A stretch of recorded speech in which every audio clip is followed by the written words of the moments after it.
under paragraph 21A.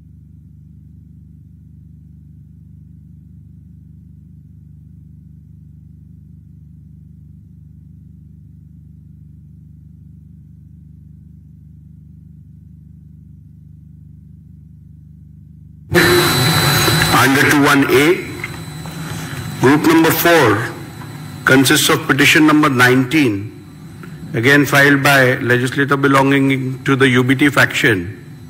Under 21B, challenging the defiance of whip with regards to the speaker's election. Group number 6 consists of petition number 21, again filed by legislator belonging to the UBT faction under 21B with regards to defiance of whip for the confidence motion. Group number 5 consists of petition number 22 to 24, which has been filed by legislator belonging to the Shinde faction under 21A and 21B.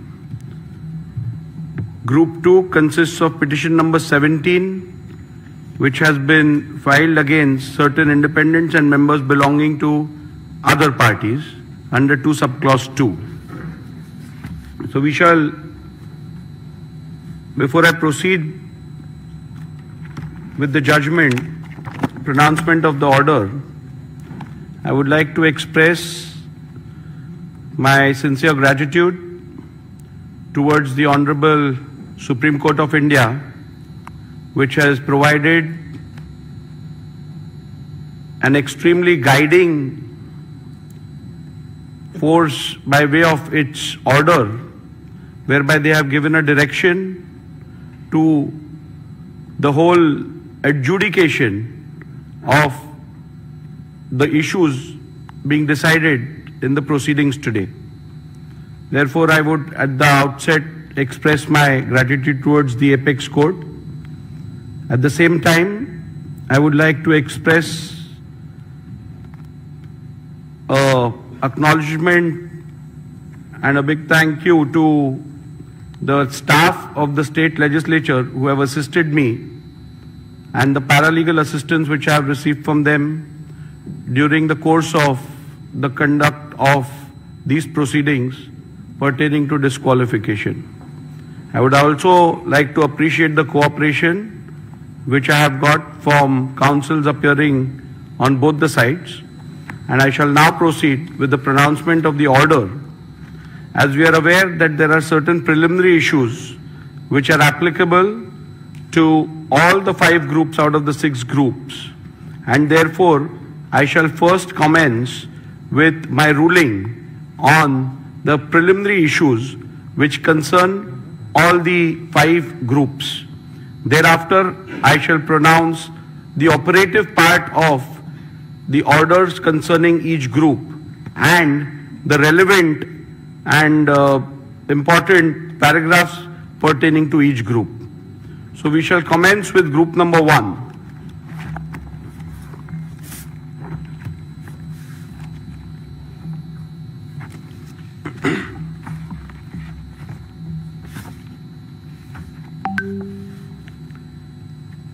Preliminary issues.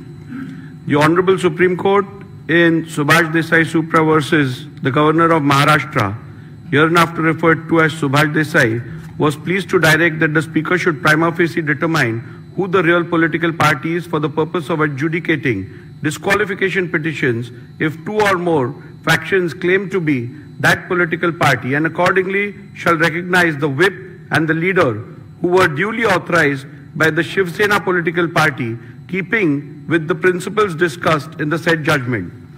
Hence, keeping in view the factual matrix and the directions of the Honorable Supreme Court, I will prima facie determine who the political party is for the purpose of adjudicating disqualification petitions if 2 or more factions claim to be that political party, and accordingly recognize the whip and the leader who are duly authorized by Shiv Sena political party. Keeping in mind principles discussed in Subhash Desai Supra, it is necessary to consider and determine the said preliminary issue before examining the merits and deciding whether respondents have incurred disqualification under the 10th schedule of the Constitution of India. Thus, the preliminary issue that arises for my consideration before delving into the merits of disqualification petitions under the 10th schedule is which among the two fractions was the real Shiv Sena political party, and consequently who was the duly authorized leader and or the whip of Shiv Sena political party for the purpose of deciding the present disqualification petition. The other issue framed for my consideration in this group of disqualification petition is whether the respondents have incurred disqualification in terms of paragraph 21A of the 10th schedule of the Constitution of India on account of their alleged acts and conduct.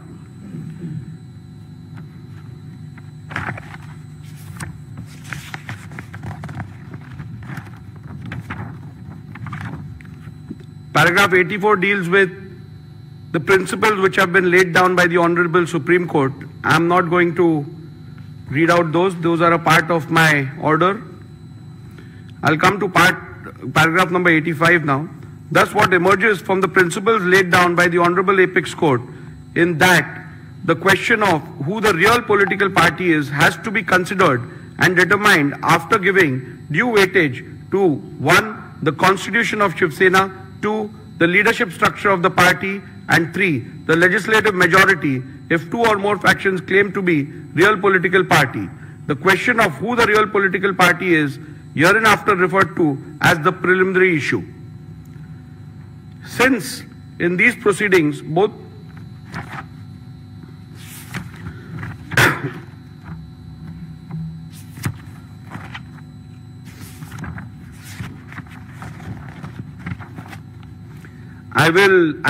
in the previous paragraphs, I have recorded the submissions made by both the parties.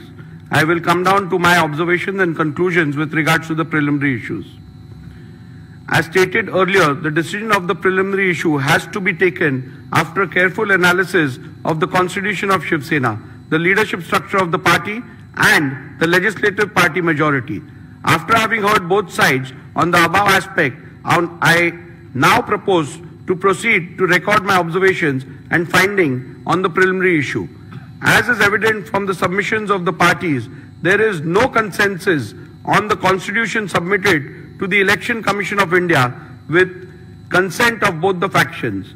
Likewise, the parties have different point of view on the leadership structure, which has to be taken into consideration. The only aspect which is undisputed is the majority in the legislature party. Hence, to embark upon the finding on the preliminary issue, I will have to decide the relevant constitution which has to be taken into account. 2. The leadership structure which existed before the dispute arose. Further, it will also have to be determined as to when the rival factions emerged. Petitioner's assertion that the Constitution of the year 2018 is the relevant constitution which has to be taken into account for the purpose of determining the preliminary issue is based on the submission that 1. The 2018 Constitution has to be considered as both the parties have relied upon the 2018 amended Constitution and acted thereupon.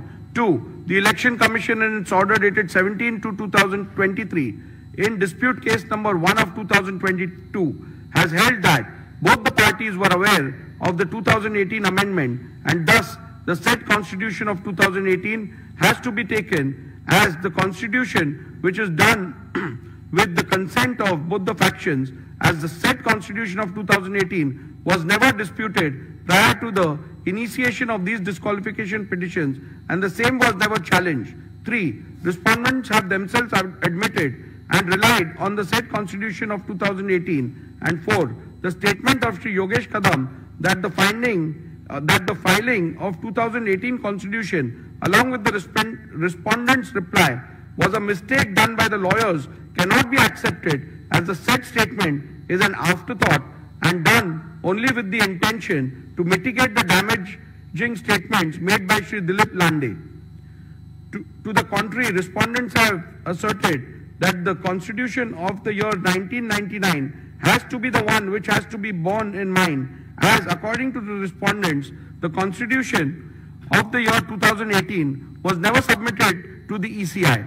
Respondents pointed out to the letter dated 4th April 2018 by way of which the petitioner based their claims of submissions of the said constitution to the ECI.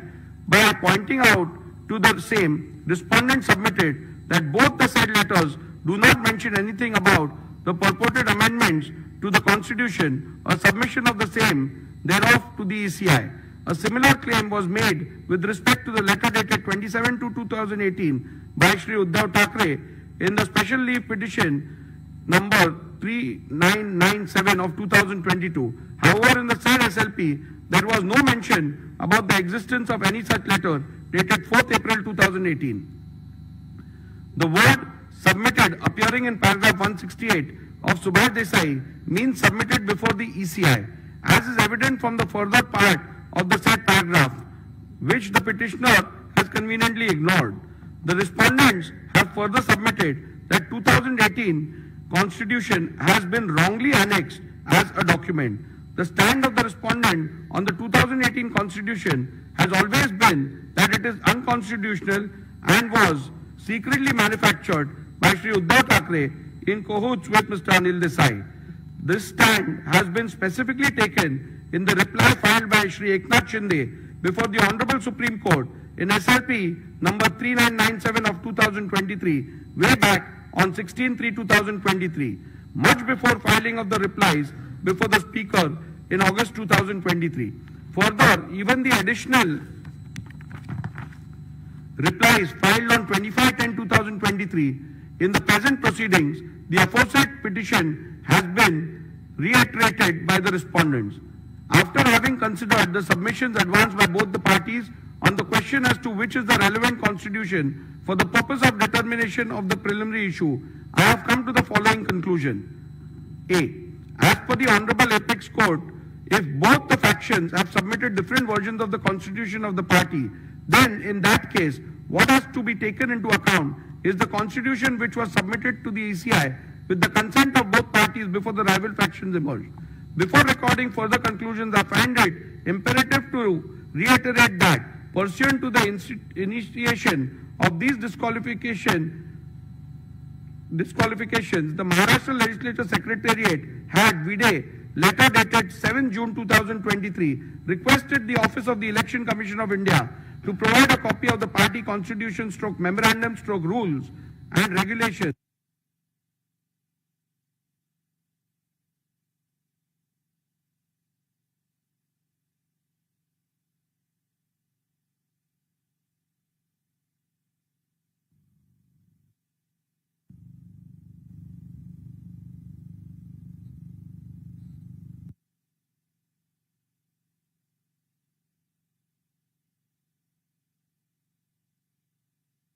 The Election Commission of India, with a letter dated 22nd June 2023, provided a copy of the Constitution and rules of Shiv Sena as available on the record of Election Commission of India. Further, with respect to amendments, if any, to the said Constitution of the party, the Election Commission requested the Legislature Secretariat to refer to the order dated 17 February 2023, passed by the ECI in dispute case number 1 of 2022. Having perused the same, it has to be noted that the copy of the Constitution of Shiv Sena provided by the ECI does not bear any date or year, but as per the ECI, that which is provided vide the reply is the only Constitution of Shiv Sena available on the record of the ECI. Further, with respect to the amendments, if any, to the said Constitution, the Election Commission, vide its order dated 17 February 2023, has held in paragraph 132(4)(b) that the amended Constitution of 2018 is not on the record of the Commission. Thus, the petitioner's submission that the Constitution of the year 2018 has to be taken into account cannot be accepted, as I am bound to follow the directions of the Honorable Apex Court in Subhash Desai Supra, and accordingly take into account the Constitution which the Election Commission has provided. In my jurisdiction under the 10th schedule of the Constitution of India, I cannot delve into any other factor while deciding which is the relevant constitution. As prima facie, it is evident from the records of the ECI that the 1999 constitution is the one which was submitted to the ECI by the Shiv Sena before rival factions emerged. Further, it is also necessary to mention that the petitioner's submission that the constitution of the year 2018 was submitted to the ECI by referring to the letter dated 4th April 2018 cannot be accepted. A bare perusal of the said letter dated 4th April 2018, by way of which the petitioner based their claim of submission of the said constitution to the ECI, does not bear any content which shows that an amended constitution was submitted to the ECI. The said letter only refers to the election held and the results thereof and nothing more. Further, on closer examination of the special leave petition filed by Mr. Uddhav Thackeray before the Honorable Supreme Court challenging the ECI decision SLP number 3997 of 2022, I find that exactly same claim has been made about the letter dated 27/2/2018, and there is no mention about the new letter of 4th April 2018. Accordingly, said letter of 2/7/2018 is on the website of the Election Commission of India. However, there is no document relating to the constitution annexed to it. Hence, on this ground also, petitioner's submission that the constitution of the year 2018 has to be taken into account cannot be accepted. Petitioner's submission that submitted before the speaker, petitioner's submission that into inverted submitted before the speaker would mean into inverted annexed by the petitioner and the respondents in their respective petitions and replies thereto cannot be accepted, as there is a clear provision under the 1986 rule where the leader has to submit the party constitution. Rule 3 subclause 1 subclause B of 1986 rule mandates that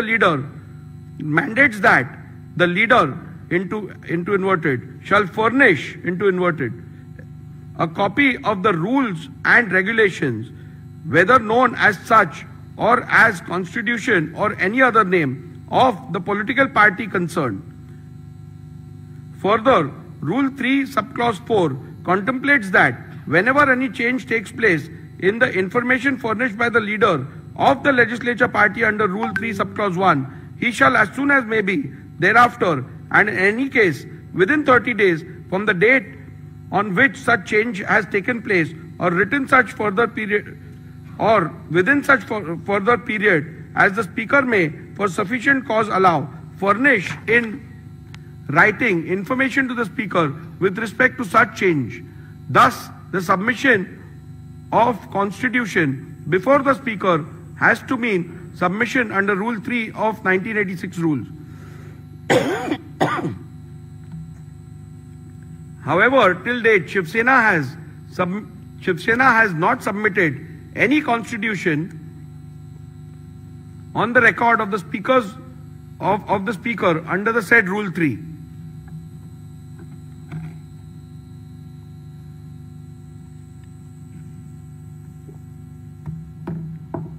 In view of the above observation and finding, I need not further analyze any other submission in this regard made by the parties, and I hold that the Constitution of Shiv Sena provided by Election Commission of India, V-Day, letter dated 22nd June 2023, is the relevant Constitution of Shiv Sena for determination of the preliminary issue as to which faction is the real political party. Constitution of Shiv Sena held to be the relevant constitution is hereinafter referred to as the SS Constitution. The leadership structure relevant for the determination. Learned Senior Advocate Mr. Kamath's submission that the leadership structure which is relevant for the purpose of deciding the preliminary issue is the leadership structure which is reflected in the communication dated 27 February 2018 and 4th April 2018 made to the Election Commission of India pursuant to the elections held on 23rd January 2018 is based on the petitioner's submission recorded in paragraph 89A to G herein above. Initially, the petitioner relied on the affidavit submitted to the ECI of the then office bearers of Shiv Sena,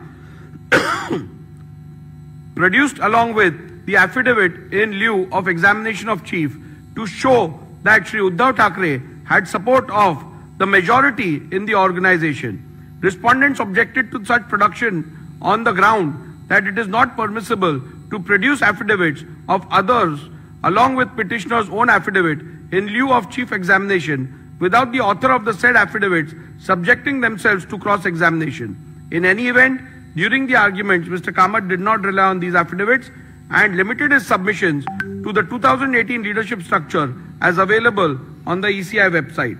Mr. Jethmalani, in turn, focused his submission to buttress the ground that the said leadership structure of 2018 cannot be considered and relied upon for the purpose of determining the preliminary issue, as the said leadership structure is not in conformity with the constitution of Shiv Sena, which is on record of the ECI, and thus the same would be contrary to the findings of the Honorable Supreme Court in paragraph 168 of Subhash Desai. Mr. Jethmalani further relied on the legislative party leadership to submit that the legislative party also forms part of the leadership structure, as it is not only mentioned in the SS Constitution, but there is no dispute regarding the said members being part of the Pratinidhi Sabha under the SS Constitution.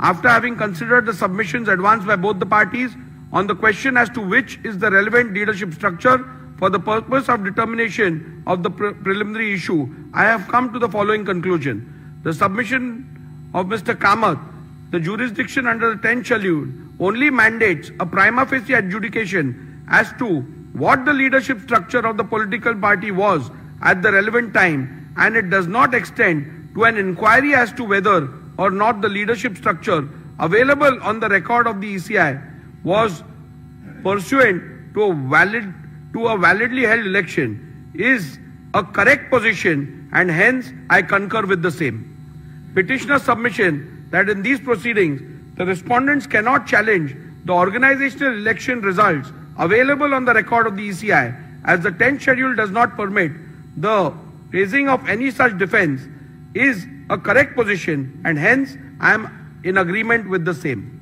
Respondent submission that the leadership structure of 2018 cannot be considered and relied upon for the purpose of determining the preliminary issue, as the said leadership structure is not in conformity with the constitution of Shiv Sena, which is on record of the ECI, does not arise at this juncture, as it is a submission which has to be considered while determining whether the said leadership structure can be relied upon for the purpose of determining which faction represents the real political party, which would be dealt with at the appropriate juncture. The only question which is to be determined in the current part of the order is what and who all constituted leadership structure of Shiv Sena at the relevant time.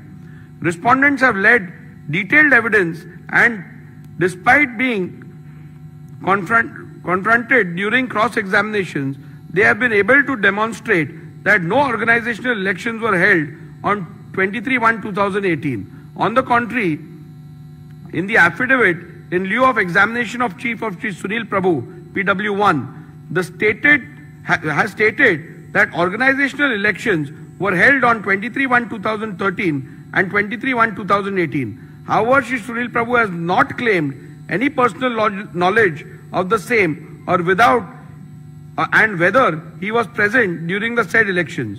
During his cross-examination, he was confronted with the letter dated 28/1/2013.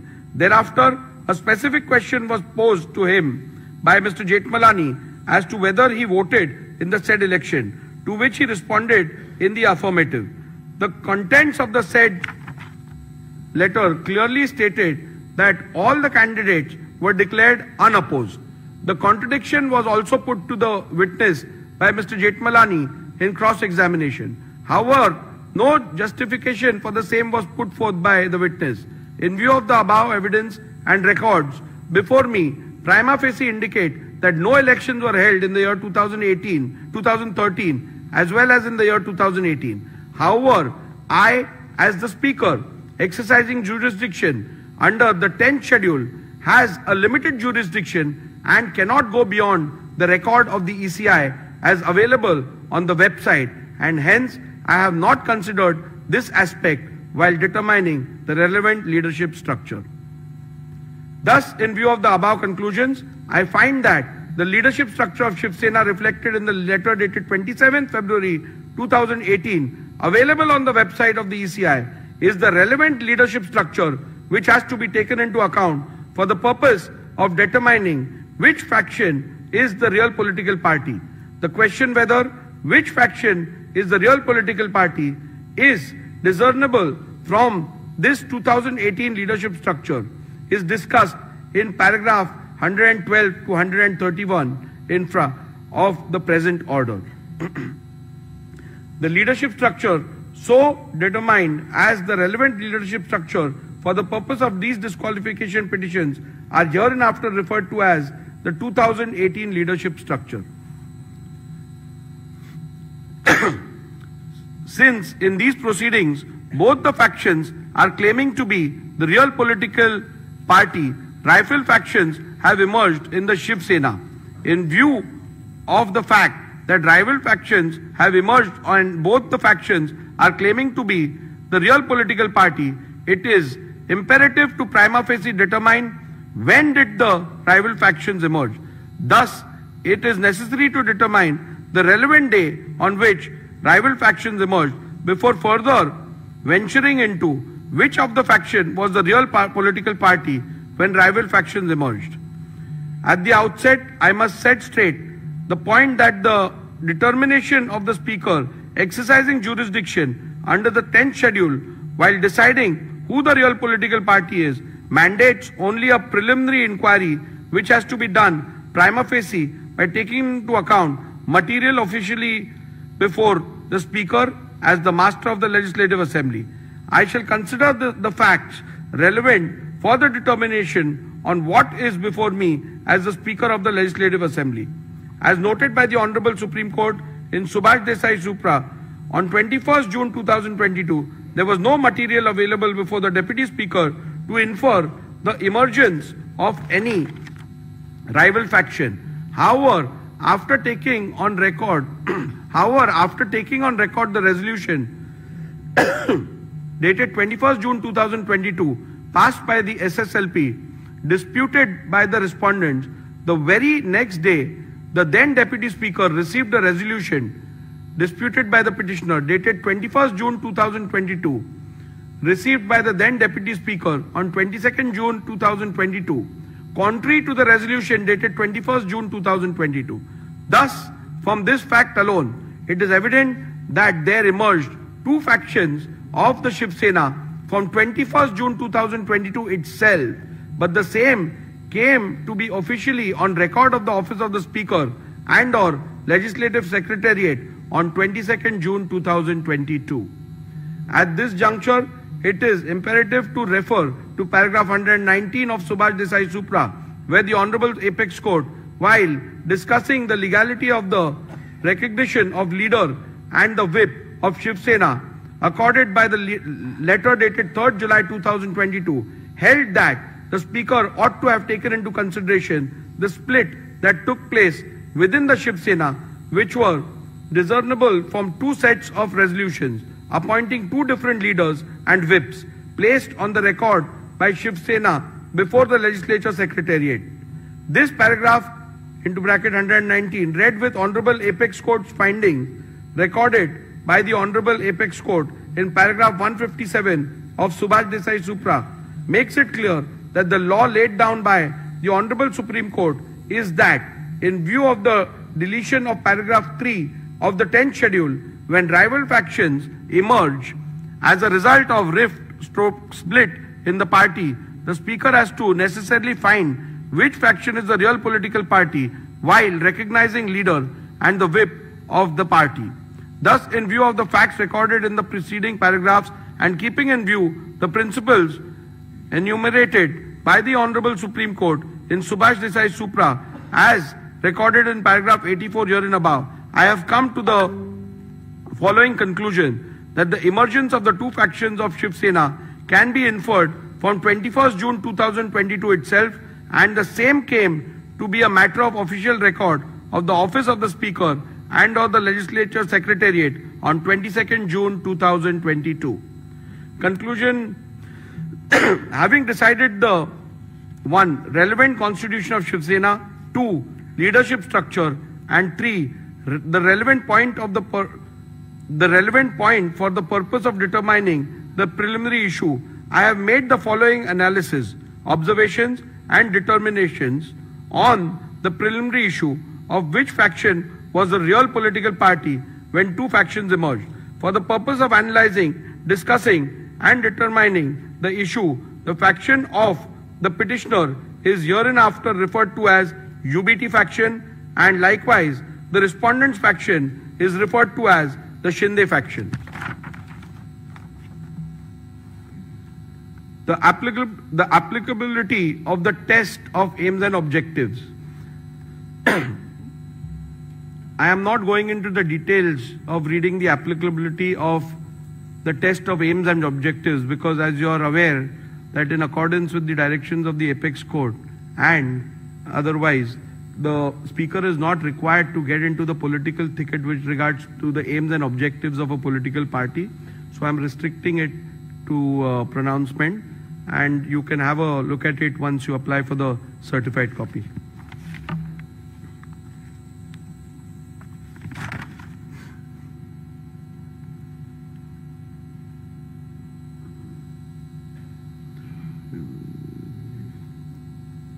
The reason why Shiv Sena constitution assumes significance is to analyze whether the question of which faction is the real political party is discernible from the leadership structure identifiable from the said Shiv Sena constitution. So the Shiv Sena constitution is relevant to the extent of identifying the leadership structure. Leadership structure as a criteria to determine who was the real political party. As I have already held, which is the relevant constitution and the leadership structure of the Shiv Sena to be taken into account for deciding the preliminary issue, I now have to see whether the relevant leadership structure read with the SS constitution provides answers to the question which faction is the real political party and consequently determine the same. The UBT faction there are submissions made which have been recorded of both the sides, which are at paragraph 113 and 114 of my order. In view of the above recorded submissions of the parties, there emerges two further questions: whether 2018 leadership structure is in conformity with the constitution of Shiv Sena. Number 2, whether will all the Paksha Pramukh whether will of the Paksha Pramukh and or majority leaders in the 2018 leadership structure could be said to be synonymous with the will of the political party. So we further have to derive get answers to two more questions. The primary one being whether 2018 leadership structure is in conformity as provided by the constitution, and number 2, whether the will of the Paksha Pramukh and or majority of the leaders reflects the will of the political party. As there are contrasting submissions on the question, it is necessary to peruse the SS Constitution and the 2018 leadership structure and then record a finding as to whether the 2018 leadership structure is in conformity with the constitution of the Shiv Sena. Thus, I have taken a comparative look at the 2018 leadership structure and the SS Constitution and have arrived at the following observations and conclusions. A. 2018 leadership structure mentions Shiv Sena Paksha Pramukh into bracket President as the highest office of the SSPP. However, in the SS Constitution, the highest office of the Shiv Sena political party is Shiv Sena Pramukh, but the said constitution distinguishes highest office and the highest authority and provides that Rashtriya Karyakarni is the highest authority whose decision shall be final. Shiv Sena SS Constitution provides that the members of the Rashtriya Karyakarni shall be called as Shiv Sena leaders and provides for a total number of 19 members, out of which 14 are to be elected by the Pratinidhi Sabha and the rest of the 5 members are to be appointed by Shiv Sena Pramukh. However, the 2018 leader structure envisages only 13 members in the Rashtriya Karyakarni, out of which 19 are to be elected and the remaining 4 are to be appointed. SS Constitution provides for a total number of 21 deputy leaders, out of which 17 are to be elected by the Pratinidhi Sabha and the rest of the 4 members are to be appointed by Shiv Sena Pramukh. However, the 2018 leader structure envisages 33 deputy leaders, out of which 21 are to be elected and the remaining 12 are to be appointed. The 2018 leadership structure provides for 3 categories of office bearers, vis-a-vis Secretary, Samanvayak and Sanghatak. However, the Constitution of Shiv Sena provides for 3 categories of office bearers, vis-a-vis President, Sarchitnis, General Secretary, Koshadhyaksha, Treasurer. From the observation recorded in the preceding paragraphs, it is evident that the 2018 leadership structure is not at all in conformity with the Constitution of Shiv Sena. In view of this finding alone, it could very well be concluded that the 2018 leadership structure, which is not in conformity with the Constitution of Shiv Sena, cannot be taken as the yardstick to determine which faction was the real political party at the relevant point of time. In view of the same, I have come to the conclusion that the 2018 leadership structure, read with the SS Constitution, does not provide a reliable outcome and or answer the question which faction is the real political party, and hence cannot be relied upon to determine the said preliminary issue. Nevertheless, I am inclined to look at the second question regarding paragraph 115 herein above, where will of the Paksha Pramukh and or majority leaders in the 2018 leadership structure could be said to be synonymous with the will of the political party, so as to not leave any stone unturned in arriving at a decision. The determination of this question arises out of the alternate submissions made by the UBT faction that the 2018 leadership structure has to be taken ex facie, and the determination of which faction was the real political party has to be solely based on the said leadership structure without a comparison of the said structure with the leadership structure provided for in the Constitution of the Shiv Sena.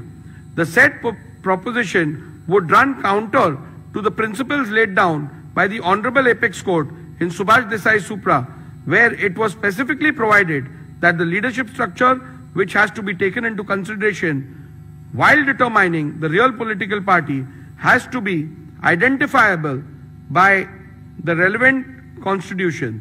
Thus, although in the light of my finding on the preceding question, the aspect need not be looked into, however, I intend to look into the said aspect any which way, considering the gravity and importance of the dispute.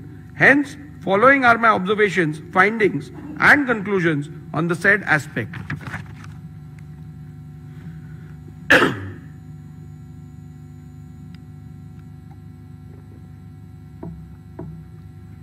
UBT faction has submitted that the decision of the Paksha Pramukh is synonymous with the will of the political party, and thus if there is a rift in the leadership structure, the decision of the Paksha Pramukh constitutes the will of the political party. This proposition is devoid of merit, as I do not find any substance to allow the same. The reason for the same are recorded herein below.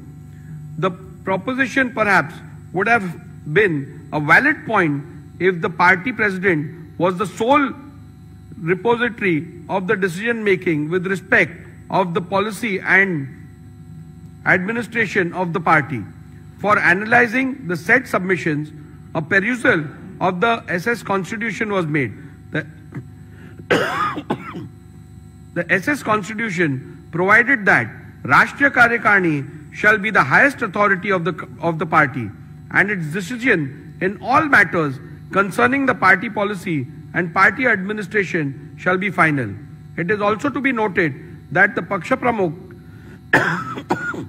is only a presiding member of the said highest authority in the party and in no way is the sole repository of decision making in the party. Thus, in view of the same, the submission that the decision and or the will of the Paksha Pramukh is synonymous with the will of the political party cannot be accepted. It would be appropriate to note that the SS Constitution does not even have a post called Paksha Pramukh. However, it was argued by the UBT faction that the nomenclature difference in the 2018 leadership structure and the SS Constitution is not a relevant factor for the purpose of deciding the preliminary issue. Even though I have held in paragraph 117 that 2000 leadership structure is not at all in conformity with SS Constitution, I shall consider this submission. The Constitution of Shiv Sena provides for Shiv Sena Pramukh. The submission of the petitioner that Shiv Sena Pramukh mentioned in the SS Constitution is the same post of Shiv Sena Paksha Pramukh termed in the 2018 leadership structure. By relying on the powers of Shiv Sena Pramukh, it was argued by the UBT faction that he is the authority under the party constitution vested with the powers to remove any member of the party. Thus, it was further argued that an authority who is vested with such power of removal reflects the will of political party with respect to removal of members from and for anti-party activities. However, a complete reading of the said provision in the party constitution reveals that the said submission is factually wrong. The said provision in relation to the powers of Shiv Sena Pramukh clearly provides that such a power is not absolute and it has to be exercised in consultation with the Rashtriya Karyakarni. Further, it has to be noted that such a power is only available to the Shiv Sena Pramukh for the purpose of removal of members mentioned in Article 8, Schedule B of the said Constitution. The said schedule does not deal with leaders of the party. Leaders of the party is given under Schedule A of the said article. Thus, Shiv Sena Pramukh does not have any power to remove any leader of the party. Thus, the submission of the petitioner that Shri Uddhav Thackeray, Vide, letter dated 30/6/2022, had removed Shri Eknath Shinde from the post of Shiv Sena leader cannot be accepted as such power are not vested with the party president. Hence, on this ground also, the submission that the decision and or the will of the Paksha Pramukh is synonymous with the will of the political party cannot be accepted.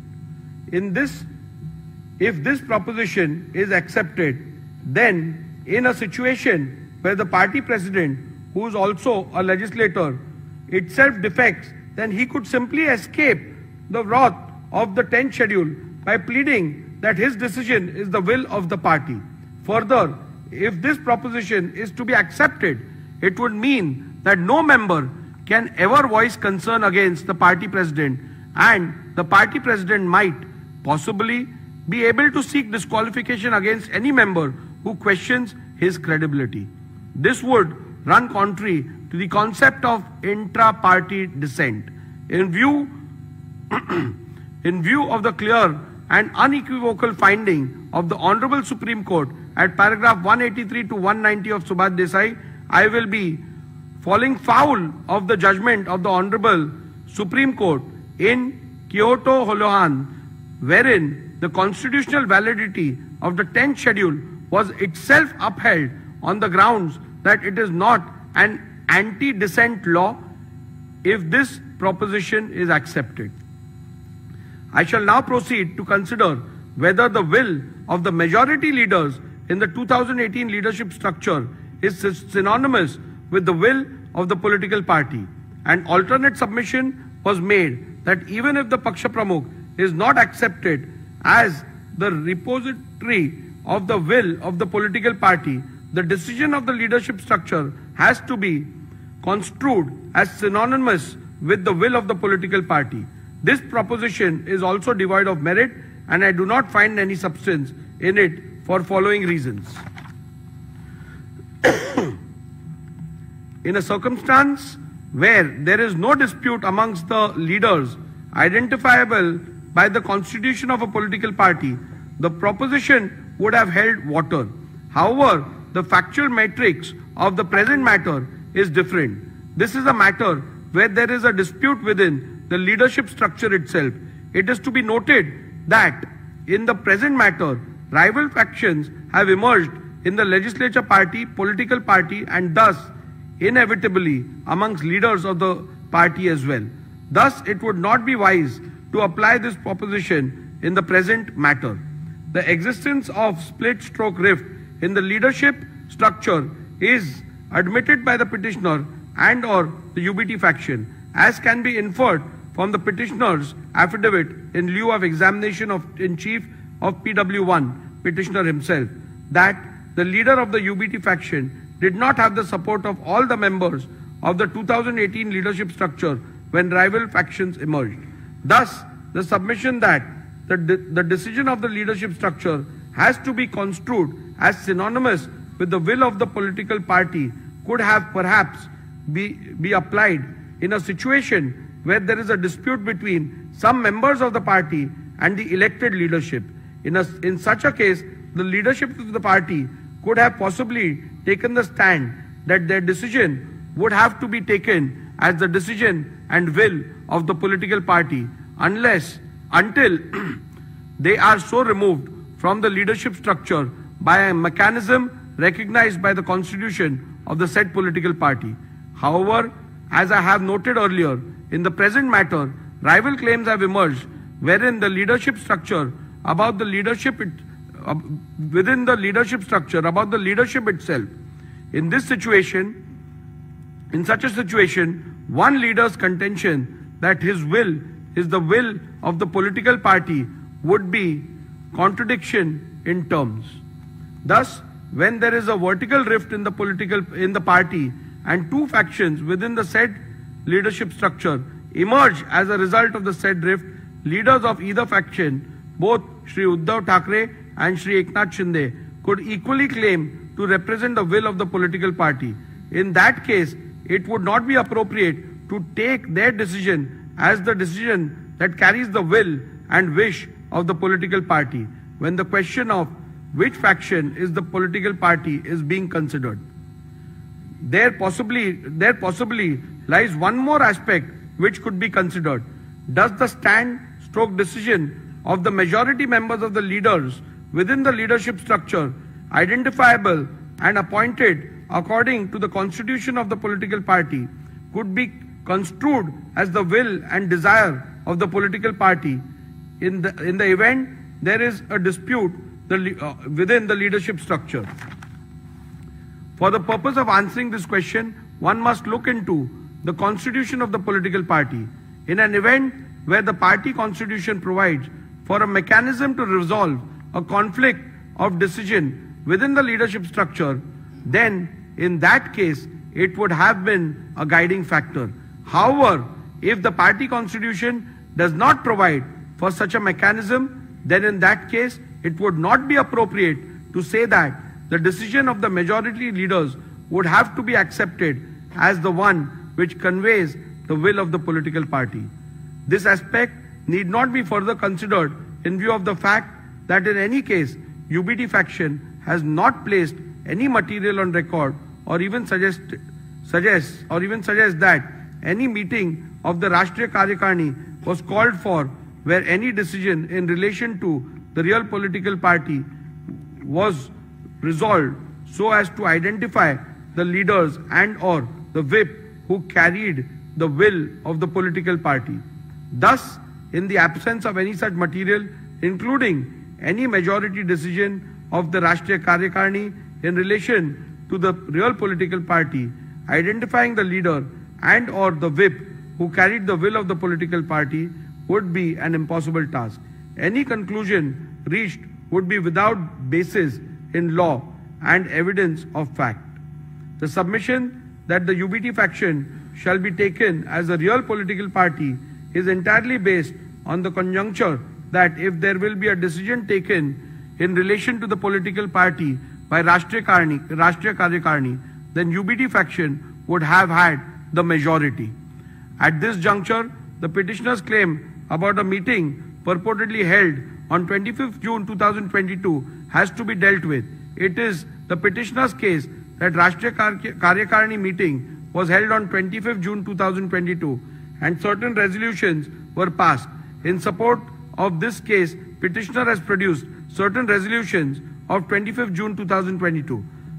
Those documents are disputed by respondents. Mr. Jetmalani, learned counsel for respondent, objected to the said documents being considered on the ground that they were forged and fabricated, and demonstrated this before me by showing two separate documents, one annexed by the petitioner Shri Sunil Prabhu to his affidavit in lieu of examination of in chief, and the other set of the same documents which are annexed to the Supreme Court Convenience Compilation Volume 2. In the first set of documents annexed to the affidavit in lieu of examination in chief, termed as minutes of the meeting of Rashtriya Karyakarni, and purportedly 7 resolutions passed in the said meeting. In none of the resolutions there is any signature of any person whose name are shown on the said document. Only on page 105 of Sri Sunil Prabhu's affidavit in lieu of examination in chief, there is a sole signature of Sri Vinayak Raut, who is shown as Shiv Sena secretary. The perusal of the said document shows that the meeting was termed as Rashtriya Karyakarni. In the second set of documents, which are annexed to the Supreme Court Convenience Compilation Volume 2, the resolutions are shown on different pages, and they are not part of any minutes which was annexed to the affidavit in lieu of examination in chief of Sri Sunil Prabhu. These resolutions are shown on the letterhead of Shiv Sena, Rashtriya Karyakarni Baitak into bracket Pratinidhi Sabha. Petitioner relied on these documents to show that 7 resolutions have been passed, but in none of these documents there is even a single signature, save and except for signature of 2 persons. The name mentioned as proposer and seconder are not even members of Rashtriya Karyakarni, like Shri Rahul Shevaye, who is not a member of Rashtriya Karyakarni, who has stepped into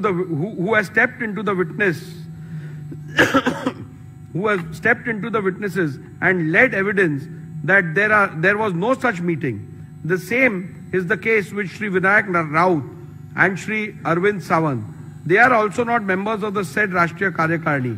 The petitioner had claimed that the said meeting was held on 25/6/2022 at Sena Bhavan, whereas Shri Uddhav Thackeray claimed that the said meeting was held through video conference. This has been stated by Uddhav Thackeray in his submission before the Election Commission filed on 9/1/2023. This itself casts a doubt on the authenticity of the documents and holding of any such meeting of either Rashtriya Karyakarni or Pratinidhi Sabha. The petitioner himself is not sure whether it was Rashtriya Karyakarni or Pratinidhi Sabha. Thus, in view of the above said documents, the said documents cannot be permitted to be relied on.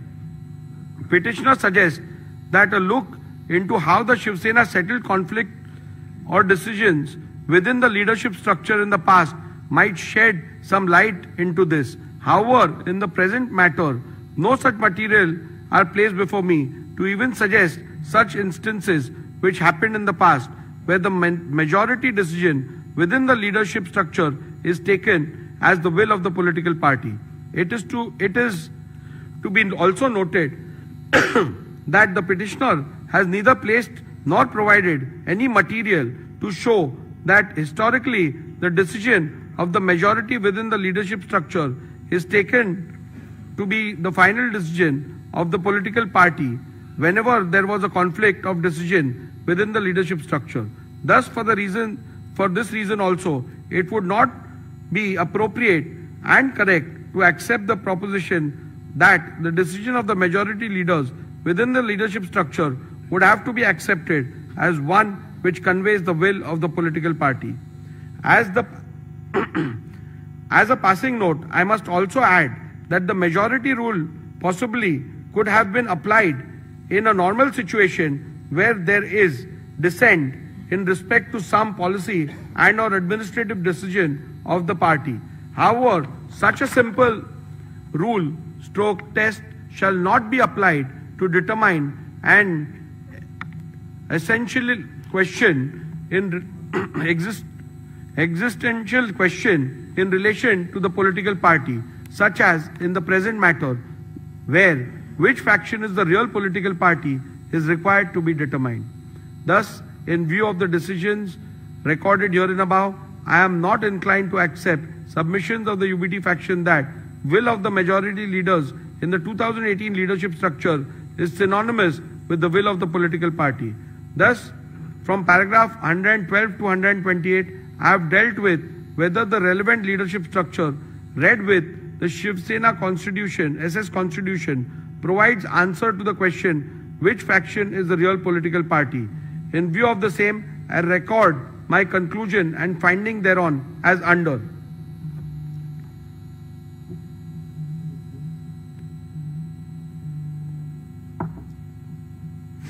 The 2018 leadership structure is not at all in conformity with the constitution of Shiv Sena and thus does not provide a reliable outcome and or answer to the question which faction is the real political party and hence cannot be relied upon to determine the preliminary issue.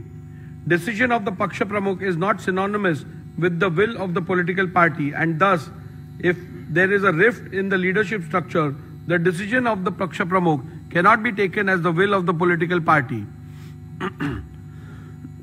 When there is a vertical rift in the horizontal leadership hierarchy of the political party and both the factions within the said leadership structure emerged as a result claim to represent the will of the political party, it would not be appropriate to apply the test of which of the said faction decision carries the will and wish of the political party. In the case of Shiv Sena political party, will of the majority leaders in the 2018 leadership structure cannot be said to be synonymous with the will of the political party.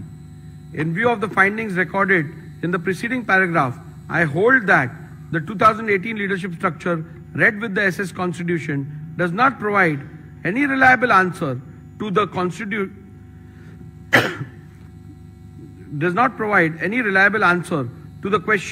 which faction is the real political party and consequently the 2018 leadership structure cannot be yardstick to determine which faction is the real political party. With regards to the legislative majority, I am not going to spend much time because that question is rather clear.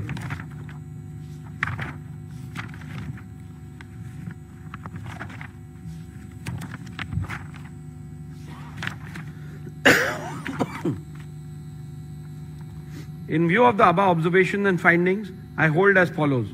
Which faction is the real political party is discernible from legislative majority which existed when the rival factions emerged. Legislative majority which existed when the rival factions emerged can be discerned and or inferred from 1. The Shinde faction resolution dated 21st June 2022 and 23rd June 2022 available on record of the legislature secretariat and the admitted position which can be inferred from the initiation of petitions against 38 legislators of Shinde faction by the UBT faction. Shinde faction had an overwhelming majority of 37 out of 55 MLAs with the rival when the rival faction emerged. From my analysis, observations, conclusions and findings recorded in paragraph 82 to 144 herein above, I hold that Shinde faction was the real Shiv Sena political party when rival factions emerged on 21st June 2022.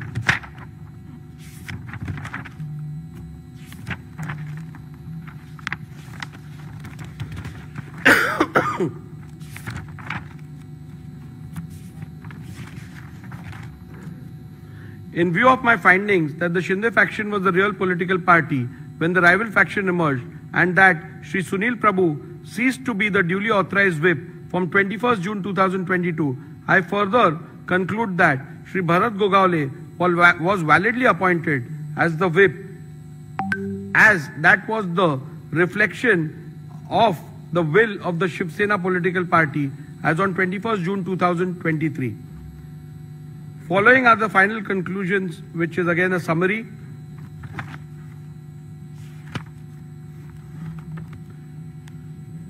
Have the respondents incurred disqualification in terms of paragraph 21A of the 10th schedule of the Constitution on account of their acts, omissions and conduct? I will also read the final conclusion. Following are the final conclusions from the analysis, observations, conclusions, findings and rulings recorded from paragraph 82 to paragraph 158 herein above. I conclude as follows. Shinde faction was the real Shiv Sena political party when the rival factions emerged on 21st June 2022. Shri Sunil Prabhu ceased to be the duly authorized whip from 21st June 2022. Shri Bharat Gogaole was validly appointed as the whip of Shiv Sena political party on 21st June 2023. Shri Eknath Shinde was validly appointed as the leader of the Shiv Sena political party on 21st June 2023. Have the respondents incurred disqualification in terms of paragraph 21A of the 10th schedule of the Constitution on account of their acts, omissions and conduct? Petitioner has contended that the respondents are liable to be disqualified on various grounds. Both the petitioners and respondents' submission are recorded in section 2 herein above. The various grounds on which the petitioner based the plea for disqualification is dealt with, where the alleged conduct of the respondent is purportedly becoming totally incommunicado, attracts disqualification under paragraph 2(1)A of the 10th schedule. Whether the alleged conduct of the respondents in purportedly becoming totally incommunicado attracts disqualification under paragraph 2 subclause 1 subclause A of the 10th schedule. The first ground on which the petitioner sought disqualification of the respondents is that the respondents became incommunicado. The submission cannot be accepted and the respondents cannot be held to be disqualified on this ground for the following reasons. The ground is a mere allegation, and apart from mere assertion that the respondents have gone incommunicado, the petitioner has not put forth any evidence or material to substantiate it. For instance, the petitioner has not provided any material about who was sought to be contacted and by whom, when such an attempt was made, etc. A mere unsubstantiated statement that the legislators have gone incommunicado cannot even be a ground to attract disqualification under paragraph 21A of the 10th schedule. When rival factions emerge in a political party, especially within the leadership, it is possible for both the factions to allege that the other faction has gone incommunicado. In such a circumstance, especially in the light of the law laid down by the apex court in Subhash Desai Supra, it would not be correct to hold any faction to have incurred disqualification for going incommunicado without first determining which of the faction is the real political party, reflecting the will of the political party. Also, having held that the Shinde faction was the real political party when the rival factions emerged, the submission of the petitioner that the respondents have gone incommunicado ceases to hold any meaning for the purpose of disqualification. On the 20th of June 2022, elections for the Legislative Council were held. In his cross-examination, Shri Sunil Prabhu, PW1, stated that all the MLAs were present for the same. In the face of this evidence, it would not be possible to accept that the legislators had gone incommunicado. Respondents have placed that they have been in touch with the UBT faction. They substantiated it by stating that Shri Rahul Narvekar and Shri Ravindra Phatak, MLC, of the UBT faction, had gone to Surat and met Shri Eknath Shinde and other respondents on 21st June 2022 on the instructions of Shri Uddhav Thackeray. This fact was not denied by the petitioner Shri Sunil Prabhu when a suggestion was put to him in the cross-examination. In fact, the petitioner admitted that Shri Milind Narvekar and Shri Ravindra Phatak MLC of the UBT faction had gone to Surat and met Shri Eknath Shinde and other respondents. Also, three of the witnesses for respondents have testified that Shri Milind Narvekar and Shri Ravindra Phatak MLC of the UBT faction had gone to Surat and met Shri Eknath Shinde and other respondents. On 21st June 2022, on the instructions of Shri Uddhav Thackeray, the testimony stood the test of cross-examination and the petitioner could not establish otherwise. Thus, on this count alone, or this count also, it would not be possible to accept the legislators were incommunicado, to accept that the legislators were incommunicado. Whether the deliberate absence of the respondent in the SSLP meetings purported to be held on 21st June 2022 attracts disqualification under paragraph 21A of the 10th schedule. The second ground on which the disqualification is sought is that the respondent deliberately remained absent in the SSLP meeting held on 21st June 2022. Petitioners relied on the attendance sheet register of the meeting dated 21st June 2022. After having considered the submission advanced on this ground, I hold that respondents cannot be held to be disqualified on this ground. In view of my conclusion that 1. The Shinde faction was the real political party when factions emerged, and 2. Shri Sunil Prabhu ceased to reflect the will of the political party from the moment the faction emerged. Thus, it would not be correct to say that Shri Sunil Prabhu had any authority to call any meeting of the SSLP. Hence, on this ground alone, petitioner's case that the respondents were liable to be disqualified for non-attendance of the meeting dated 21st June 2022 is liable to be rejected. Irrespective of the conclusion that may be reached about which faction was the real political party, respondents could not be held to be disqualified on the ground that they deliberately remained absent in the SSLP meeting held on 21st June 2022. This is because of the following reasons. Petitioner relied upon the attendance sheet of the 21st of June 2022 to claim that all those MLAs who were signed the said attendance sheet were present in the meeting, while those who did not sign were not present. Based on this document, the UBT faction claimed that respondents remained deliberately absent. A comparison of the original attendance sheet produced along with the affidavit in lieu of chief examination of the petitioner Shri Sunil Prabhu, PW1, with the copy of the attendance sheet produced and verified as a true copy along with the petition reveals that the two do not match. There are glaring discrepancies.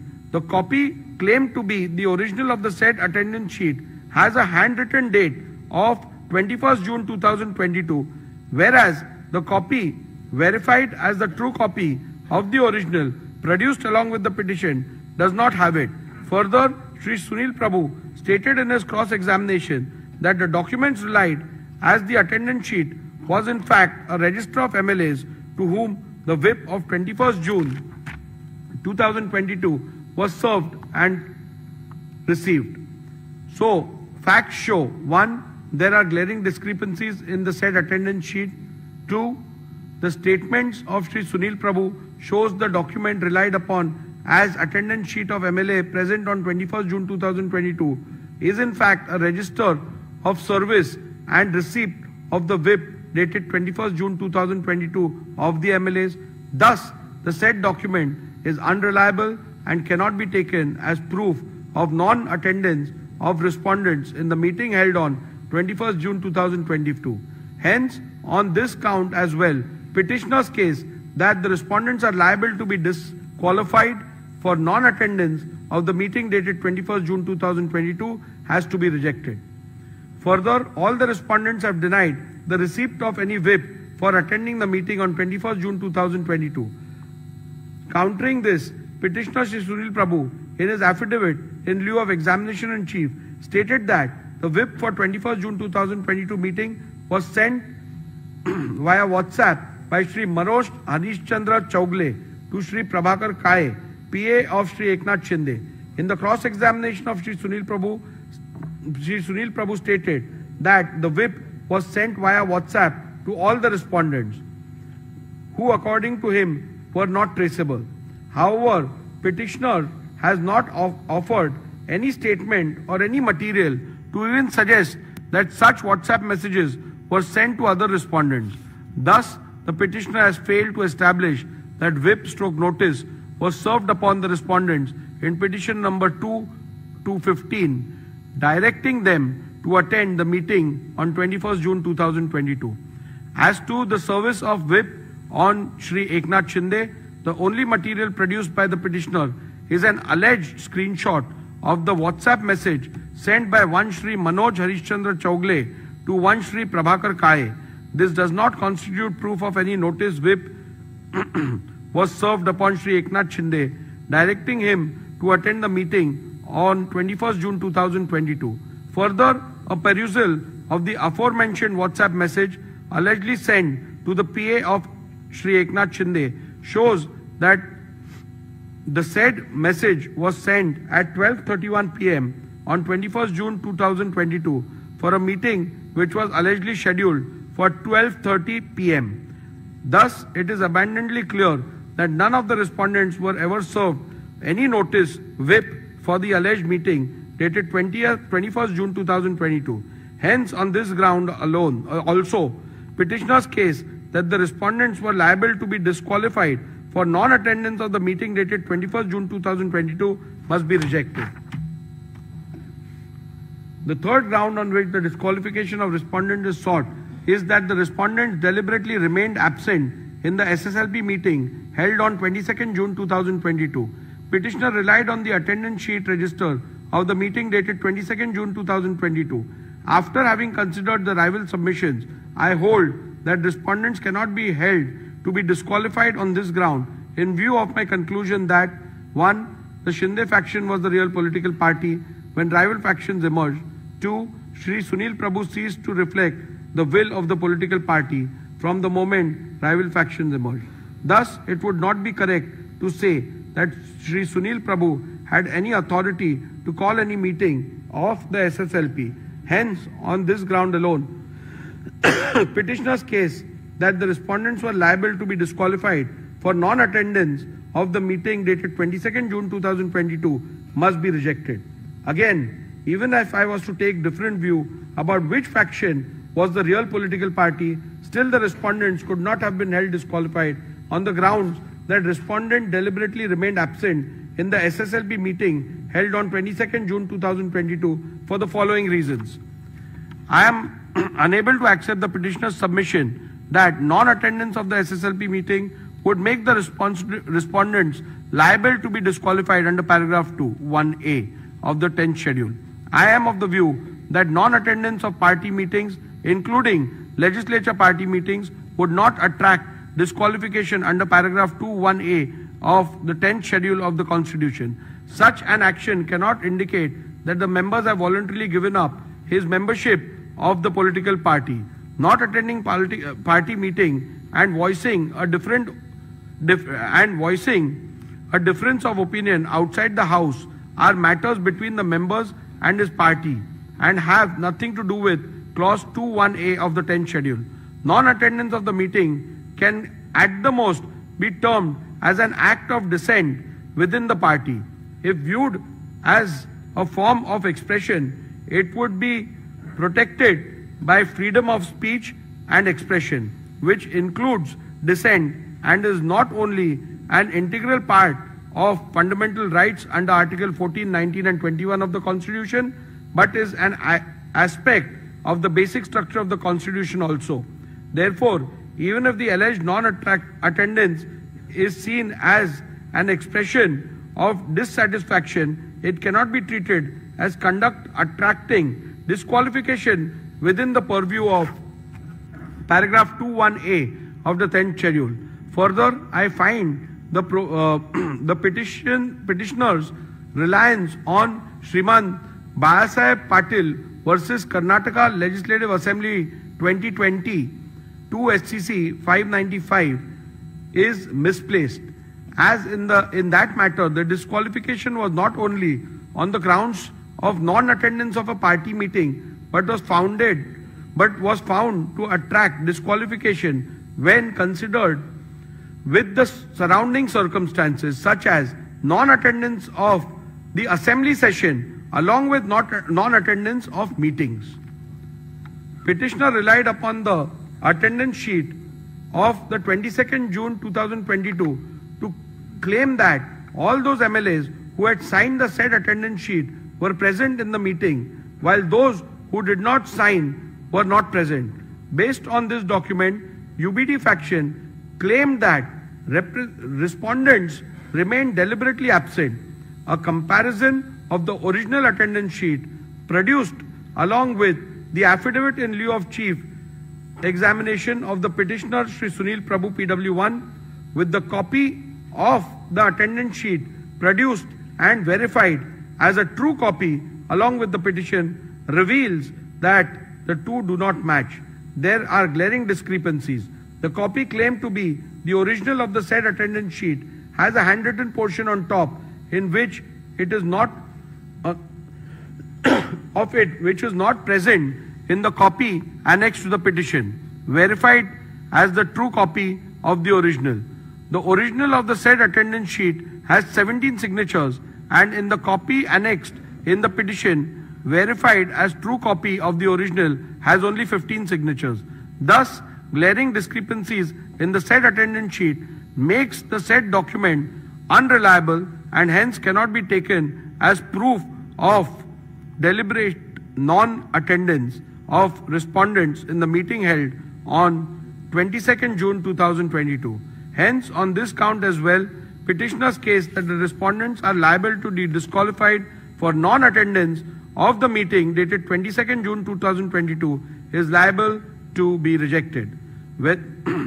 In view of my conclusions reached above and the findings that the Shinde faction was the real political party when rival factions emerged, it would not be correct to say that respondents have incurred disqualification under paragraph 21A and the 10th schedule by passing the resolution dated 21st June 2022. Hence, on this ground alone, petitioner's case that the respondents are liable to be disqualified for passing the resolution dated 21st June 2022 must be rejected. The next ground on which disqualification of respondents is sought is that the respondents acted in concert with BJP. This ground is a mere allegation, and apart from the mere statement that the respondents have acted in concert with the BJP, the petitioner has not provided any material to substantiate the same. Thus, a bald, unsustained statement that the legislators have acted in concert with the BJP cannot be a ground to attract disqualification under paragraph 21A of the 10th schedule. The next ground on which the petitioner seeks the respondents' disqualification is that they made anti-party, anti-coalition statements. Again, this ground is a mere allegation, and apart from a mere statement that the respondents have made anti-party, anti-coalition statements, the petitioner has not provided any material to substantiate the same. Newspaper/media reports relied on the petitioner cannot be taken as conclusive evidence of anti-party activities. It can at most be only considered hearsay. Thus, a mere unsubstantiated statement cannot be ground to attract disqualification under paragraph 21A of the 10th schedule. In conclusion, I would like to make some observations about dissent, indiscipline, and what acts as indiscipline would attract disqualification under the 10th schedule. If some member or members in a given case go overboard and make some statements or do some acts which may be considered indiscipline, it would be for political party to deal with them appropriately. Looking at the degree and gravity of the indiscipline, the concerned member may be censured, admonished, or reprimanded, or given a mere extreme punishment such as suspension or expulsion from the party as may be warranted by party rules.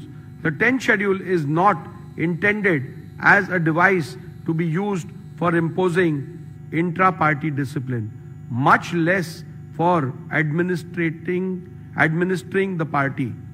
No party leadership can use the provisions of the 10th schedule as a deterrent to stifle the collective dissent of large number of members by threatening them with disqualification under the 10th schedule. In a given case, when a tussle for leadership arises between leaders in a political party, the elected members, as indeed the common party workers, usually cannot remain mute onlookers. They are compelled to choose sides. Wherever, whatever else may be the consequences of this action or inaction, the parties cannot expect that the high office of the Speaker can be used to eradicate opposition or quell dissent in party ranks by employing the mechanism of the 10th schedule. In any case, the Speaker has no role to play in this game of political tussle between warring party leaders. The Speaker merely goes to the letter of the law and the spirit behind introduction of penal consequences in the 10th schedule, which in my considered view is to preserve the democratic foundations of the legislature or the parliament. I must keep in mind this object underlying the 10th schedule and ensure that the dispute falls within the provisions of paragraph 21A and B, and that his powers are not sought to be invoked with ulterior motives for party gain. In view of my conclusions and findings recorded herein above, petition number 1 to 16 of 2022 are hereby dismissed.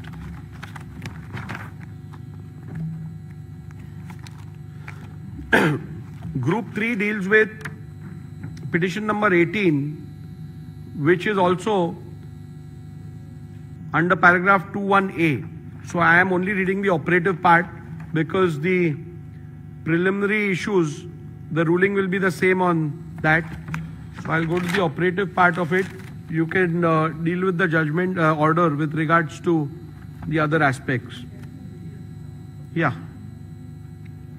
In view of my conclusion and findings recorded herein above, petition number 18 of 2022 is hereby dismissed.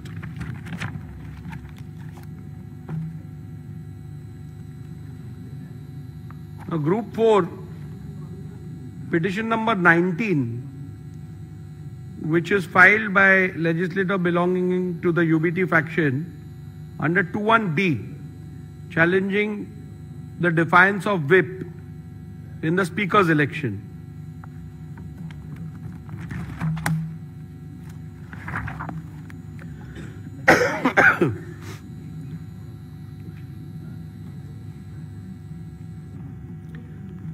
Petitioner has contended that the respondents are liable to be disqualified on various grounds. Both the petitioners and respondents' submission are recorded in section 2 herein above. However, the prayer for disqualification in the present petition is restricted to the alleged violation of whip dated 2nd July, allegedly issued by the petitioner in respect of the election of the Speaker held on 3rd July 2022. Other averments are all repetitions of submissions in petition number 1 to 16 and petition number 18 of 2022. Thus, my finding thereof may be read and referred to in respect of the averments under paragraph 2, subclause 1, subclause A of the 10th schedule. Thus, the only ground on which the petitioner sought disqualification of respondent is that the respondent has violated the whip dated 2nd July, allegedly issued by the petitioner in respect of election of the Speaker held on 3rd July 2022. This submission cannot be accepted and the respondents cannot be held to be disqualified in view of my conclusion in respect of the real political party that the Shinde faction was the real political party when the rival faction emerged. And Shri Sunil Prabhu ceased to reflect the will of the political party from the moment rival factions emerged. Thus, it would not be correct to say that Shri Sunil Prabhu has any authority to issue any whip on 2nd June 2022. Hence, on this ground alone, petitioner's case that the respondents are liable to be disqualified for violation of whip dated 2nd July 2022 must be rejected. Irrespective of any conclusion that may be reached about which faction was the real political party, respondents could not be held to be disqualified on the ground that they violated the whip dated 2nd July 2022. This is because of the reasons recorded herein below. The petitioner has failed to prove the service of whip dated 2nd July 2022. Petitioner Shri Sunil Prabhu PW1 in his affidavit in lieu of examination in chief deposed that the whips dated 2nd July 2022 were sent by email to the email address of the respondents. He stated that Shri Vijay Joshi, an employee working in the Shiv Sena Vidhimandal Karyalay, Vidhan Bhavan, was instructed to send the whip. He further deposed that 2 whips dated 2nd July 2022 were sent by Shri Vijay Joshi to the respondents in disqualification petition number 19 and 21 of 2022. We did 3 emails dated 2nd July 2022. The said emails were produced along with the affidavit in lieu of evidence in chief. He further stated that email addresses of the respondents were taken from the email addresses mentioned in the official list of members of Maharashtra Legislative Assembly 2023 or as mentioned in a list furnished by the advocates for the respondents. We did the email dated 21st September 2023. Shri Vijay Joshi, PW2, specifically filed affidavits in lieu of examination of chief and deposed that he was working in the Shiv Sena Vidhimandal Karyalay, Vidhan Bhavan, in June 2022 and on instructions of Shri Sunil Prabhu sent 2 whips dated 2nd July 2022 to the MLA of Shiv Sena Legislature Party. We did 3 emails. He produced printouts of email dated 2nd July 2022 along with whip dated 2nd July 2022. However, during the cross-examination of Shri Vijay Joshi, PW2, he deposed that one computer operator printed the whip dated 2nd June 2022 and he along with 2 peons distributed the whip to all the legislators of Shiv Sena. Further, he also deposed during cross-examination that acknowledgements were taken. Thus, the witness who was specifically brought to depose in respect of the service of whip dated 2nd July 2022 made extremely contradictory statements in the affidavit in lieu of examination in chief and during cross-examination. Further, it is to be also noted that the acknowledgement talked about by Shri Vijay Joshi, PW2, were never brought on record. Coupled with the above facts, respondents have demonstrated how some of the email IDs in the printout of the email produced by Shri Vijay Joshi are wrong. In view of the above, I hold that petitioner has not been able to establish the service of whip dated 2nd July 2022 and thus petitioner's case that the respondents were liable to be disqualified for violation of whip dated 2nd July 2022 must be rejected. Rule 3 subclause 5 of the members of Maharashtra Legislative Assembly disqualification on the grounds of defection rule 1986 provides that where a member belonging to any political party votes or abstains from voting in the assembly contrary to the directions issued by such political party or by any person or authority authorized by it in this behalf without obtaining in either case the prior permission of such political party, person or authority, the leader of the legislative party concerned, or shall as soon as may be thereafter and in any case within 30 days from the date of such voting or abstention inform the speaker as in form 2 whether such voting or abstention has or has not been condoned by such political party, persons or authority. From the record of the Legislature Secretariat, it is seen that the petitioner and or UBD faction has not complied with this rule. Thus, on this ground also, petitioner's case that the respondents were liable to be disqualified for violation of whip dated 2nd July 2022 must be rejected. The Honorable Supreme Court in Kyoto Holohan and others at paragraph 123 SCC has held that keeping in view the consequences of the disqualification, i.e.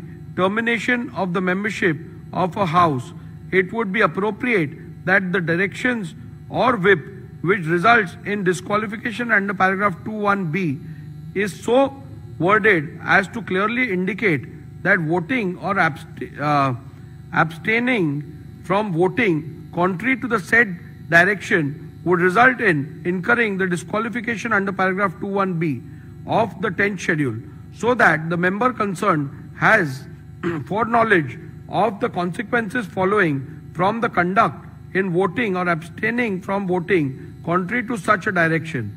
A perusal of the whip dated 2nd June 2022 shows that the whip dated 2nd June 2022 does not contain any words which would indicate that the said whip, if not allowed, would result in the disqualification. Thus, on this count as well, petitioner's case that the respondents were liable to be disqualified for violation of the whip dated 2nd June 2022 must be rejected. At this juncture, I intend to look into respondent's submission that a whip cannot be issued in an election to the post of speakers has to be considered, even though the learned counsel for the petitioner submitted that in normal course of events no whip is issued for the election of the post of the speaker, but he submitted that the election held on 3rd July 2022 was not in normal course, but it was crucial event linked to the sustenance of the government. Petitioner further submitted that in any election where a candidate has been set up by the political party, then in that case the directions of the political party are binding on the legislator in important elections. At the outset itself, I must state that the record that the petitioner's submission that in a speaker's election candidates are set up by a political party is factually wrong. As a convention, the candidates are not usually seen as candidates set up by political party. In the present case also, Sri Rajan Salvi was not set up as a candidate of Shiv Sena, but his notice of nomination was moved by a legislator affiliated to the NCP and seconded by legislator affiliated to the INC. This clearly indicates that candidates for the election of speaker are not set up by political parties. In view of the same, the petitioner's own submission, a whip could not have been issued in the election of a speaker as the candidate was not set up by any political party. In view of my conclusions and findings recorded herein above, petition number 19 of 2022 is hereby dismissed.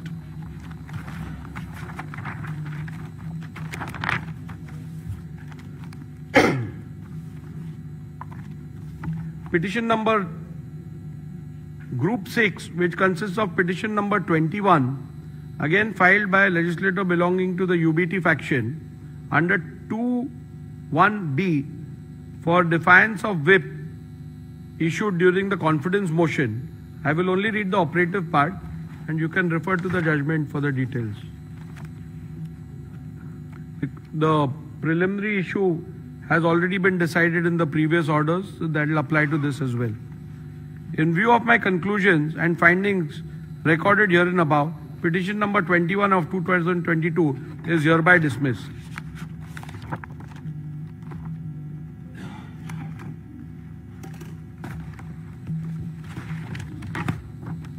Now we shall deal with Group 5, being petition number 22 to 24, which have been filed by legislator belonging to the Shinde faction under paragraph 21A and paragraph 21B of the 10th schedule of the Constitution of India.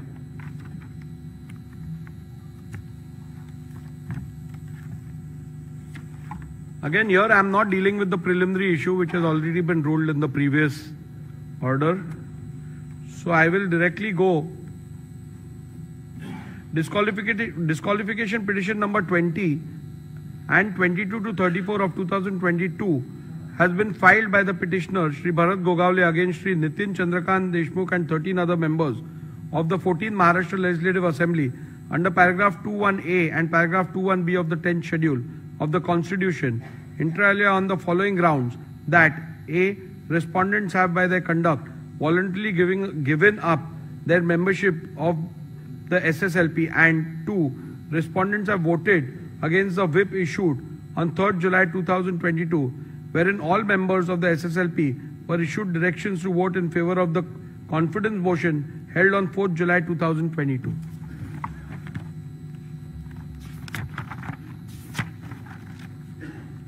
I'll straight away go to my analysis, observations and findings.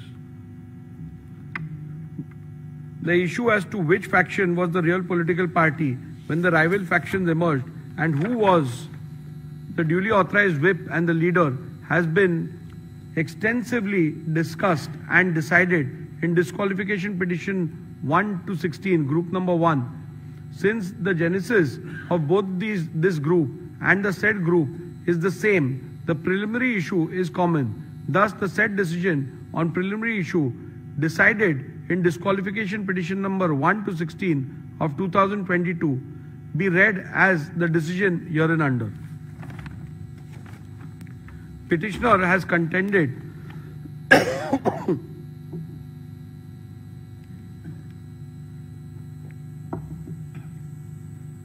Petitioner has contended that the respondents are liable to be disqualified under paragraph 21A of the 10th schedule. This submission cannot be accepted and the respondents cannot be held to be disqualified on the grounds for the reasons that this ground is a mere allegation, and apart from mere assertion that the respondents have voluntarily given up the membership of SSLP, the petitioner has not put forth any evidence or material to substantiate it. A mere unsubstantiated statement that the legislators have voluntarily given up the membership cannot be a ground to attract disqualification under paragraph 21A of the 10th schedule. I have perused my record as well as a copy of the whip issued by the petitioner, which is signed by the petitioner as Chief Whip and Shri Eknath Shinde as the leader of the legislature party. Though the petitioner tried to show that the said whip was served and delivered on the respondents, the petitioner has failed to prove the service of the whip on each and every MLA of Shiv Sena.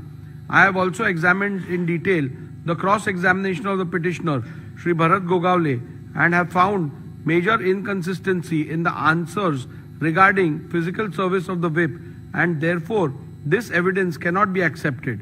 Insofar as delivery by WhatsApp is concerned, the same also was produced on the last day of the evidence despite ample opportunity for the same. Even the pleadings filed by the petitioner are silent on the issue of service. In these circumstances, it will not be justifiable for me to take on record a document purporting to be a screenshot of WhatsApp messages which were admittedly sent through a third person mobile number, i.e. one Mr. Santosh Kadam, who also did not step into the witness box. Thus, petitioner's plea to disqualify respondents cannot be accepted. The Honorable Supreme Court in Kyoto Oleon at paragraph 123 SCC has held that, keeping in view the consequences of the disqualification, termination of the membership of a house, it would be appropriate that the decision of whip which results in such disqualification under paragraph 21B is so worded as to clearly indicate that voting or abstaining from voting contrary to the said directions would result in incurring the disqualification under paragraph 21B of the 10th schedule, so that the member concerned has foreknowledge of the consequences following from his conduct in voting or abstaining from voting contrary to such a direction. A perusal of the whip dated 3rd July 2022 shows that it does not contain any words which would indicate that the said whip, if not allowed, would result in disqualification. Thus, on this count as well, the petitioner's case that the respondents are liable to be disqualified for violation of whip dated 3rd July 2022 must be rejected. Rule 3 subclause 5 of members of Maharashtra Legislative Assembly disqualification on grounds of defection rule 1986 provides that where a member belonging to any political party votes or abstains from voting in the assembly contrary to any directions issued by such political party or by any person or authority authorized by it in this behalf without obtaining in either case the prior permission of such political party, person or authority, the leader of the legislature party concerned, or shall as soon as may be thereafter and in any case within 30 days from the date of such voting or abstinence inform the speaker as in form 2 whether such voting or abstinence has or has not been condoned by such political party, person or authority. From the records of the legislature secretariat, it is seen that the petitioner has not complied with this rule. Thus, on this ground also petitioner's case that the respondents are liable to be disqualified for violation of whip dated 2nd July 2022 must be rejected. In view of my conclusion, the findings recorded herein above, petition number 20 and 22 to 34 of 2022 are hereby dismissed.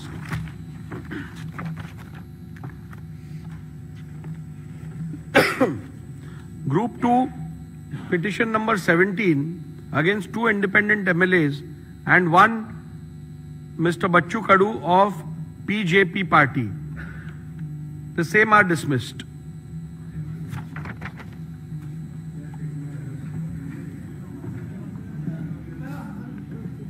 Yeah, you can apply for certified copies. We'll provide you with a mail as well as hard copies.